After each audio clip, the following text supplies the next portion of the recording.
जुन्या साडीला किंवा कपड्याला न कट करता न शिवता आपण घरामध्ये त्याचे भरपूर उपयोग करू शकतो। वेगवेगळे ऑर्गनायझर, वेगवेगळे कवर आपल्याला बनवता येतील, तेही फक्त 2 मिनिटांमध्ये न कट करता न शिवता। फक्त व्हिडिओ शेवटपर्यंत बघा, स्टेप बाय स्टेप फॉलो करा, तुम्हाला खूपच आवडेल, कारण की यामुळे भरपूर पैशांची बचत तर होतेच, घरही छान ऑर्गनाइज नीटनेटकं ठेवण्यासाठी आपल्याला मदत होते। व्हिडिओ शेवटपर्यंत बघा, आवडल्यास मित्रपरिवारासोबत शेअर करा। चला तर जुन्या साडीचा कसा वापर करायचा ते बघूयात। तर बघा, इथे एक जुनी साडी मी घेतलेली आहे, त्याला अशा प्रकारे आपल्याला फोल्ड करायचं आहे, म्हणजे 2 पदरी सुरुवातीला फोल्ड करा आणि त्यानंतर वरच्या भागाला एक रबर घ्यायचं, रबर अशा प्रकारे आपल्याला लावायचं। रबर नसेल तर एखादी सुतळी किंवा एखादी दोरी घेऊन अशा प्रकारे बांधू शकता। तर इथे बघा, आता आपण जी साडी आहे ना ते 2 पदरी का केली, कारण की याची उंची खूप जास्त असते साडीची। आणि इथे मी तुम्हाला कूलरचं कव्हर तयार करून दाखवणार आहे, तेही न कट करता न शिवता। जसं मी दाखवलं तसं फक्त यावरती रबर लावायचं, तुमचं कूलर किती छोटं किंवा मोठं आहे त्यानुसार साडीला रबर लावायचं, त्याच्या उंचीप्रमाणे साडीला फोल्ड करायचं, फक्त एवढंच आपल्याला लक्षात घ्यायचं आहे। माझं कूलर मोठं आहे तर साडीला फक्त 2 वेळा फोल्ड केल्यानंतर त्याची साईज पुरेल एवढी झालेली आहे आणि त्याला मी रबर लावलं।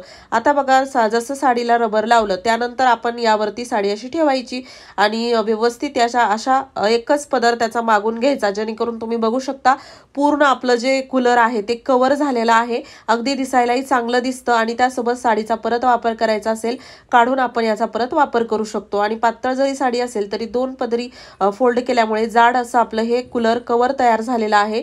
तुम्हाला हे कव्हर कसं वाटलं मला कॉमेंट बॉक्समध्ये नक्की सांगा आणि आजच बनवा आणि मित्रपरिवारासोबत हा व्हिडिओ जास्तीत जास्त शेअर करा। बघू शकता, आता कूलर काही आपलं वर्षभर वापरात येत नाही, तर अशा प्रकारे तुम्ही छान त्याला धुळीपासून वाचवून ठेवू शकता आणि कव्हर खरेदी करण्यासाठी वेगळा असा खर्च करण्याची गरज नाही। आणि हो, तुम्ही हा व्हिडिओ कोणत्या गावातून किंवा शहरातून बघत आहात ते मला कॉमेंट बॉक्समध्ये नक्की सांगा, जेणेकरून माझा व्हिडिओ कुठे कुठे पोहोचला मला ते कळेल। यानंतर बघा, आपल्याला अशा प्रकारचे जे जुने टी शर्ट असतात ना त्याचा देखील खूप छान वापर करता येतो। तर आता इथे जुनं टी शर्ट नसेल तर तुम्ही पेटीकोट वापरू शकता, किंवा साडीचा छोटासा असा तुकडा जरी घेतला तरी चालेल। त्यानंतर बघा, टी शर्टचा जो गळ्याचा भाग आहे आणि ज्या स्लीव्ज आहेत त्या भागाचा ओपन जो भाग असतो ना, तर तिथे आपल्याला काय करायचं, रबर लावायचं आहे। जसं की मी म्हणलं, रबर नसेल तर दोरी किंवा एखादी सुतळ देखील इथे तुम्ही बांधू शकता, किंवा कपड्याचाच एखादा तुकडा काढून घेतला आणि त्याला असं बांधायला जरी वापरलं तरी चालेल। आता बघा, इथे मी याला थोडंसं उलट करून लावलेलं, जेणेकरून यावरती जी डिझाईन आहे ना ती समोरच्या भागावरती येईल। प्लेन टी शर्ट असेल तर तुम्ही तसंच जरी सरळ न करता लावलं तरी चालेल। आता त्यानंतर बघा, असा मोठा भाग आतमध्ये तयार झालेला आहे। तर यावरती काय करायचं, आपण आपल्याकडे ज्या जुन्या साड्या असतात ज्या की वापरत नाहीत अशाच ठेवून असतात तर त्या घेऊ शकता, जुने कपडे असतील तर ते वापरू शकता। साडी यासाठी मी इथे वापरत आहे कारण की एकतर हलकी असते आणि मऊ असते, जेणेकरून आपल्याला इथे छान याचा वापर करता येईल। तर असं व्यवस्थित त्याला गुंडाळून घ्यायचं गोलाकारामध्ये। अजून एक साडी मी इथे वापरलेली आहे, 2 साड्या यामध्ये मी टाकल्या। त्यानंतर बघा, आपल्याला काय करायचं आहे, हे जे टी शर्टचा भाग आहे खालचा तो अशा प्रकारे घड्या करत एकत्र करायचा आहे आणि एक सुंदर आपलं कुशन तयार होतं। अगदी तुमच्याकडे गोल कुशन असेल त्याला कव्हर म्हणून देखील तुम्ही याचा वापर करू शकता, आतमध्ये कुशन असं टाकून। आणि जर कुशन नसेल तर जुने कपडे अशा आतमध्ये टाकून एक सुंदर कुशन तयार होतं। त्यासोबतच जास्त पाहुणे मंडळी आली की आपल्या घरी ज्या पिलो असतात, उशा असतात त्या कमी पडतात, तर अशा वेळेस तुम्ही त्यांना हे पिलो म्हणून देखील देऊ शकता। अगदी खूप मऊ लागतं, यामध्ये छान मऊ उबदार अशा साड्या आपण टाकतो त्यामुळे। आणि जरी डेकोरेशनसाठी वापरायचं असेल तर वापरू शकता, दिसायला खूप सुंदर दिसतं आणि अगदी हलकं आहे, जड होत नाही साड्या वापरल्यामुळे, आतमध्ये टाकल्यामुळे। आणि त्यासोबतच जर टी शर्ट किंवा काही कपडे पुसायला घ्यायचं असेल, तुम्हाला हे कुशन नको असेल तर तुम्ही याला काढून परत वापरू देखील शकता, कारण की आपण याला काही कट केलेलं नाही, शिवलेलं नाही, फक्त एक रबर लावलेला आहे। आणि बघू शकता, खूप सुंदर असं वरती एक फूल देखील तयार होतं। अजून वेगळ्या रंगाचं तुमच्याकडे टी शर्ट असेल तर अजून खुलून हा कलर दिसतो।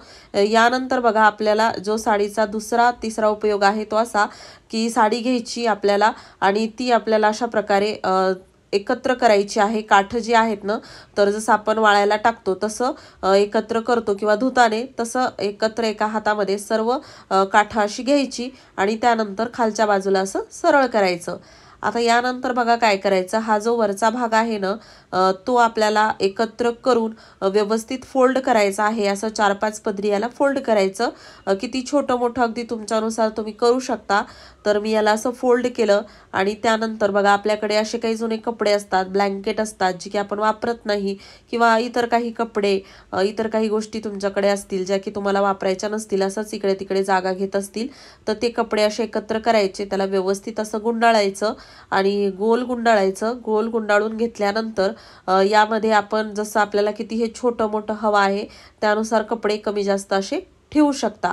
तर साडी मी थोडी छोटी फोल्ड केलेली आहे कारण की मला हे छोटं बनवायचं आहे, तर एवढे कपडे यामध्ये जास्त होतील म्हणून। आता बघा मी काही कपडे काढले आणि त्यानंतर साडी जी आहे ना ती अशी, जसं लक्षात आलंच असेल तुमच्या की आपण कशी फोल्ड केली होती सुरुवातीला, तशी फोल्ड करून घ्यायची। जेवढे कपडे ठेवायचे आहेत तेवढे ठेवायचे आणि त्यानंतर बघा अशा दोन्ही भागाला जे साडीचे दोन्ही बाजू आहेत ना त्या ओपन असतात आणि थोड्याशा शिल्लक देखील असतात।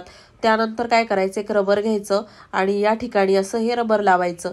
आपण पाहिले असतील लोड असतात, जे कुशन असतात वेगवेगळे आकाराचे, तर अशा प्रकारे आपण ते सहज तयार करू शकतो। तर बघा असं व्यवस्थित मी इथे एका साईडला रबर लावलं। आता दुसऱ्या साईडला देखील आपल्याला हे रबर लावायचं आहे आणि सुंदर दिसत आहे। ही साडी देखील अशी थोडी शायनिंग वाली होती, दिसायलाही कलरफुल देखील होती। तर बघू शकता खूप सुंदर असे एक कुशन पिलो लोड आपण तयार केलेला आहे। तुम्ही पण नक्की बनवा। जसं की मी म्हणलं, पाहुणे मंडळी आल्यानंतर डेकोरेशनसाठी आपल्याला हे कामी येतं आणि जुने कपडे देखील अशा प्रकारे रियूज होतात। इकडे तिकडे ठेवण्यापेक्षा अशा प्रकारे ठेवले तर घरही ऑर्गनाइज होतं। यानंतर बघा आता अजून एक साडीचा वापर मी तुम्हाला दाखवते। तर इथे मी साडी अशी एकत्र करून घेतली आणि त्यानंतर इथे आपल्याला जी साडी अशी एकत्र केली होती ना तर ती व्यवस्थित अशी एकसारखी करून घ्यायची आहे। जसं आपण निर्या करतो ना तर तसं देखील तुम्ही याला हातावरती घेऊन फोल्ड जरी केलं तरी चालेल, किंवा कपडे धुताना जसं आपण करतो ना साडीला एकत्र, तसं जरी केलं तरी चालेल। आणि त्यानंतर जेवढी उंची हवी आहे साडीची त्यानुसार तुम्ही रबर लावायचं वर किंवा खाली। आता बघा सिलेंडर असं चांगलंच आपलं छोटं असतं, साडी लांब असते, तर मी असं अर्ध्यापर्यंतच इथे रबर लावलेला आहे साडीच्या। आणि त्यानंतर बघा सिलेंडर देखील असं एक्स्ट्रा असलं की इकडे तिकडे ठेवलं की धूळ बसते, दिसायला चांगलं दिसत नाही आणि याला झाकून काही ठेवायला गेलात तर ते थोडंसं ओबडधोबड वाटतं।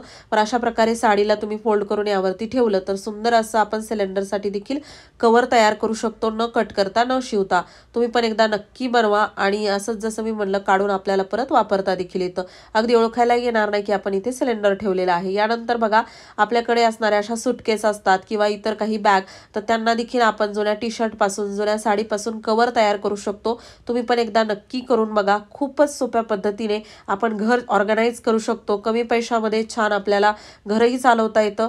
त्याचसोबत तुम्ही अशा जुन्या कपड्यांचे जुन्या साडींचे कसे उपयोग करता ते मला कॉमेंट बॉक्समध्ये नक्की सांगा, मला वाचायला आवडेल।